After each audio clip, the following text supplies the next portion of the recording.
चलिए, ये जो है क्लास 8 का एक्सरसाइज 1.2 है। 1.1 हम ऑलरेडी पढ़ चुके हैं। तो हमारा फर्स्ट नंबर क्वेश्चन है कि निम्नलिखित में से प्रत्येक का योज्य प्रतिलोम ज्ञात कीजिए। तो ये योज्य प्रतिलोम होता क्या है? तो सिंपल वे में अगर हम समझे तो प्लस को माइनस कर देना है और माइनस को प्लस कर देना है। जैसे 1/3 है तो इसका आंसर क्या हो जाएगा? -1/3। और ये बन गया। -5/9 है तो क्या हो जाएगा? 5/9 हो गया। -11 है बाबू, तो इसका क्या हो जाएगा? 11 या +11। 9/-7 ये क्या हो जाएगा? 9/7। तो ये हमारा क्या हो गया? आंसर हो गया। किन्हीं को प्रॉब्लम है? यही होता है योज्य प्रतिलोम। समझ गए? चलिए ठीक है, इसको नोट डाउन। हमारा क्वेश्चन नंबर 2 है। इसमें कौन सा योग क्रम विनिमय है? क्रम विनिमय कहने का मतलब कि अगर हम 2 में 3 को जोड़ दें तो फिर भी क्या होगा? 5। और 3 में 2 को जोड़ दें फिर भी क्या होगा? 5। यस और नो?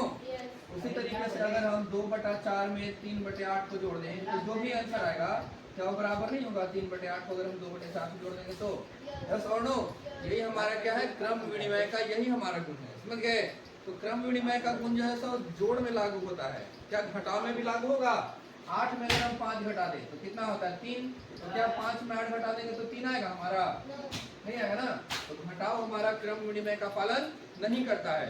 कुछ ऐसे क्वेश्चन होते हैं जिनमें वो पालन करता है।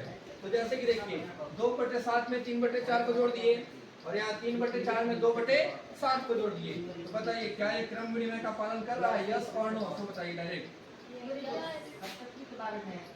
कर रहा होगा? चलिए, तो ये क्या है? हमें सिर्फ हाँ और नहीं में आंसर देना है। तो इसका आंसर क्या हो गया? हाँ। इसको देखिए 5/9 में जोड़ेंगे -6/11। तो -6/11 में 5/9 जोड़ेंगे तो आंसर तो दोनों का सेम आएगा।